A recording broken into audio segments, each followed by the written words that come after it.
Assalamualaikum warahmatullahi wabarakatuh.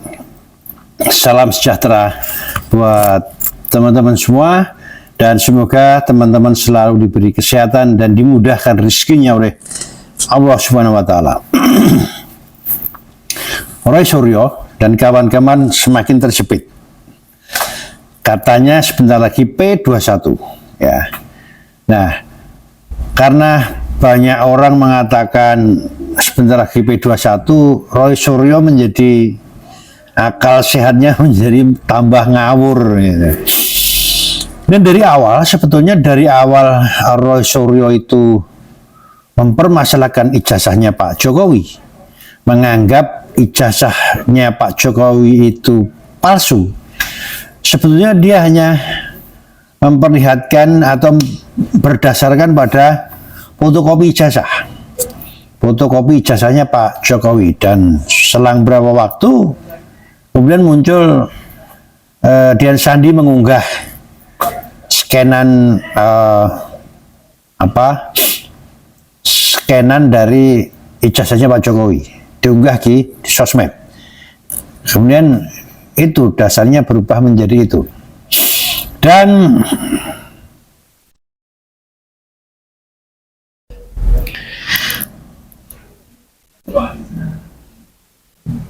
selalu mengulang-ulang menunjukkan fotokopi sampai hari ini. Jadi yang diperlihatkan selalu fotokopi. Ya. Nah, kita lihat videonya terlebih dahulu. Untuk kedua kalinya kami mendapatkan salinan resmi ya dari berkas yang pernah dipakai. Kali ini adalah dipakai oleh Joko Widodo ketika mengikuti Pilkada DKI Jakarta tahun 2012. Ya. Jadi ini akan menjadi bukti sangat kuat bagi kami untuk meneruskan perjuangan kami, karena apa yang ada di berkas ini adalah sama atau identik dengan yang sudah kami teliti, dan kami berkesimpulan 99,9% ini adalah palsu. Ya, gitu. Jadi artinya apa? Dari sisi dimensi, meskipun ini adalah fotokopi, tetapi fotokopi itu tidak merubah yang namanya jarak, struktur dan sebagainya. Dan di sini sangat kelihatan bagaimana huruf Z itu ada agak ke atas, dan di mana huruf A-nya itu keluar dari logo, mencotot keluar. Berani berbohong di depan publik, ya, yang dia mengatakan ini ijazahnya asli, padahal ini jelas gak asli, gak ada watermarknya, gak ada embossnya. Kalau mau lihat ijazah yang asli kayak apa, itu adalah ijazah UGM itu bagus banget. Ada watermark, ada emboss ya. Jadi tidak ijazah yang gundul kayak gini nih. Ini jelas palsu, dan dia berani mengatakan di depan salah satu TV ya, itu dengan disaksikan. Nah, ini kalau ijazah asli itu kayak gini. Ada watermark ya, ada emboss. Itu jelas ini yang namanya ijazah asli. Kayak gini. Ada emboss. Oke. Iya kan, Bang? Nah, kualitas kopinya bagus. bukan, ini scan asli. Kalau yang sana kurang bagus. Ya, makanya ini jangan dibilang asli oleh Andi Aswar. Enggak, dua-duanya juga nggak asli. Enggak, gini, oke gini. Fotokopi kok. Saya bilang. Jadi Mana sih? ini tantangan secara ilmiah. Kalau memang memuji. Mas, minum dulu nanti keselak. Nanti gantian dulu. Oke. Nah, jadi memang itu, kalau nggak fotokopi scan atau di scan lagi, jadi unggahan dari Dian Sandi kemudian di scan, dan fotokopi dari siapa teman-temannya, entah dapat dari mana, entah dari KPU, entah dari manapun, itu berupa fotokopi. Dan kemudian sebetulnya terbantahkan oleh omongan dia sendiri, ya. Terbantahkan. Kenapa terbantahkan? Dia sendiri yang mengatakan bahwa sebuah fotokopi itu tidak bisa dijadikan bukti. Itu bukan alat bukti. Ya. Fotokopi itu tidak bisa dijadikan alat bukti. Itu intinya. Padahal yang selama ini dia perlihatkan di manapun, di sosial media, di TV, atau di podcast, itu selalu fotokopi atau scanan. Scan dari sosmed, sama aja itu fotokopi. Ya. Hanya fotokopi berwarna aja, ya. Sama aja sebetulnya. Ini terbantahkan dia sendiri. Ya. Kemudian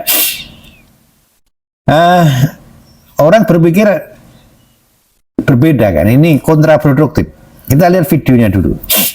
Teman-teman tahu semua, dalam hukum fotokopi bukan bukti. Clear ya? Nah, jelas sekali dia mengatakan bahwa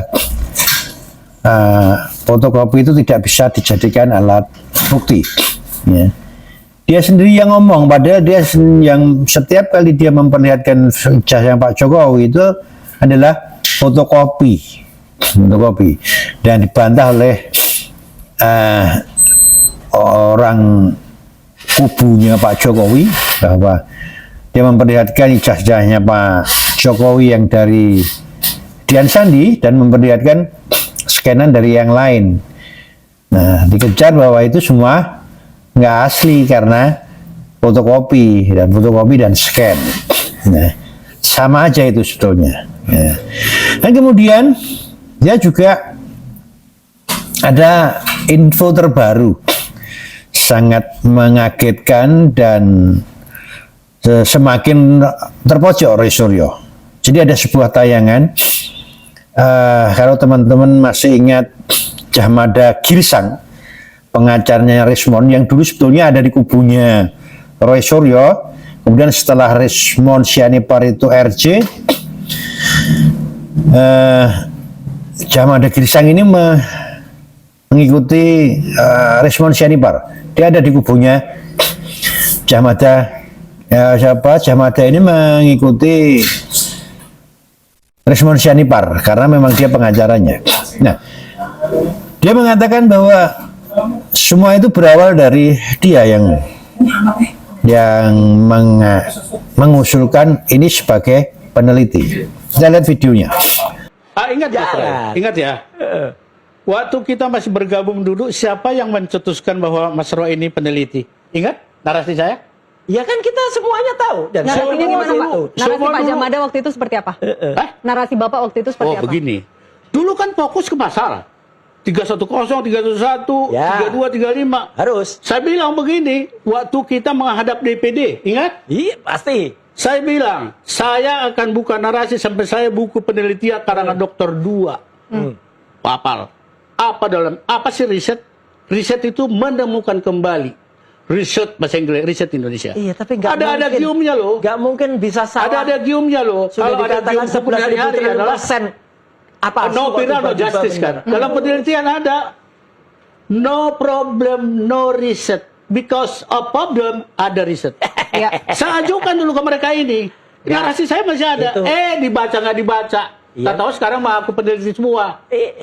Nah, jelas bahwa jadi awalnya memang Roy Suryo ini berdiri sendiri. Terus pokoknya nyerang Jokowi karena ada dendam pribadi dari Roy Suryo. Kemudian yang mengikuti itu juga punya dendam masing-masing sebetulnya sama Jokowi. Ternyata dari video tadi, akhirnya karena terpepet dilaporkan oleh Jokowi, timbul pemikiran dari Djamada Girsang untuk menghindari jeratan hukum.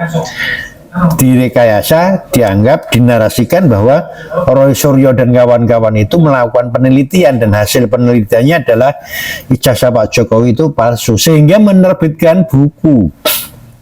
Nah, dan itu nggak dibantah oleh Roy Suryo. Nah, karena Djamada Girsang ini waktu mengatakan itu di depannya Roy Suryo dan Roy Suryo nggak membantah. Jadi jelas kata-kata penelitian atau sebutan peneliti yang disandang oleh Roy Suryo dan Tifa ini akal-akalan belaka, dan akal-akalan yang punya ide ini akhirnya pindah ke kubunya Pak Jokowi sehingga semua terbongkar. Wah, Roy Suryo semakin habis ini, semakin dakdikduk ya. Nah, dan dia berupaya lagi, nah, termasuk Tifa. Berawal dari Tifa. Di video yang kemarin Tifa sok jadi pahlawan dan mengatakan itu bersama Roy Suryo ingin menyelesaikan masalah ini dengan martabat. Roy Suryo Tiva dan teman-teman itu punya martabat, Pak Jokowi juga punya martabat dan bermartabat pula untuk bangsa, negara dan masyarakat serta hukum. Ya, caranya bagaimana ya? Dia berupaya menghentikan proses peradilan ini. Kita lihat videonya. Kasus ini ya itu harus benar-benar terselesaikan dengan bermartabat, ya, tidak kemudian hanya digiring-giring, apalagi oleh para terbul yang menggiring. Wah, pokoknya itu harus P21. Tahu nggak artinya P21? Yang menentukan P21 itu dominus jurisdiknya adalah kejaksaan, bukan kepolisian, apalagi termul. Dan termul ini kan banyak banget ya. Ada termul yang WW Gombel itu ya, atau Mak Lampir yang mengatakan 1000% akan P21 minggu ini. Mana minggu ini sudah habis ya. Minggu ini udah tinggal berapa menit lagi nih? Nah, sudah tinggal setengah jam lagi. Kecuali Polda Metro tiba-tiba mengumumkan detik-detik ini. Kan nggak mungkin lagi. Tadi sudah konpres soal yang lain, ya kan? Jadi juga termul yang lain. Si Gogon mengatakan akan diadai panci anti rombeng atau apa gitu. Mana? Ayo sini. Kalau diadai saya lempar kembali ke Anda gitu ya. Anda udah berjanji minggu ini katanya mau 21. Mana? Minggu yang lalu udah keluar-keluar. Gimana-mana. Minggu depan pasti P21. Terus ada tuh siapa itu yang omongannya jelek banget, anak nggak sekolahan itu. Saya tahu karena dia emang nggak sekolah. Ya gitu. Butar atau siapa itu namanya itu. Yang kemarin ngomong, waduh, jelek banget sampai dikatain AA guru TI itu. Makasih ya, AA. Ya, yang sudah kemudian ikut mengkomentari, ikut mereaction. Ya si butar-butar nggak jelas itu. Ya, yang dia katanya, kalau ini Pak Polda gitu ya, polisi kenapa tidak dilakukan P21? Aduh, dia nggak ngerti apa, nggak belajar ya, memang nggak sekolah dia. Jadi nggak ngerti kalau P21 itu bukan wewenangnya Polda. P21 itu wewenangnya kejaksaan. Dan kami sudah berkomunikasi dengan kejaksaan, bahkan Kejaksaan Agung, diterima oleh Wakil Jaksa Agung, ya Pak Jampidum, ya Jaksa Agung Muda Pidana Umum, yang mengatakan bahwa mereka yang katanya dilimpahkan dari Polda Metro tanggal 17 April, tanggal 21 pun belum nyampe. Ya, jadi kalau mau diperiksa itu pun sudah lewat. Dan ngitungnya bukan 17 April ya. Ngitungnya perkara itu semenjak 13 Januari, harus diingat. 13 Januari 2026 itu sudah dilimpah. Kemudian kejaksaan tepat waktu tanggal 26 Januari sudah dikembalikan ke Polda Metro dengan P19. Dan setelah itu lama banget di Polda Metro, maju mundur, nggak cantik kalau kata Syahrini. Ya, itu sama kayak junjungannya dulu ketika katanya dengan Kasmujo. Nah, Pak Kasmujo pun itu juga akan menjadi credible witnesses ya. Jadi saksi yang kredibel, yang kemudian benar-benar apakah beliau itu, karena nama Pak Kasmujo itu kan tidak ada di dalam lembar ini. Padahal harusnya beliau itu yang katanya dosen pembimbing skripsi, kemudian didalat lagi dosen pembimbing akademik, harusnya ada di sini. Jadi ini skripsinya siapa? Kok nggak ada nama Pak Kasmujo? Ya padahal Pak Kasmujo itu tahun 2017 itu dipanggil, kemudian di depan kehutanan, terus dikatakan bolak-balik, galak itu. Nggak bisa. Orang sudah dilakukan skenario sandiwara kayak gitu kok ternyata nggak ada. Berarti kan itu kan nggak benar. Jadi Pak Kasmujo nanti akan berkata benar dan orang-orang yang memang jujur akan berkata benar.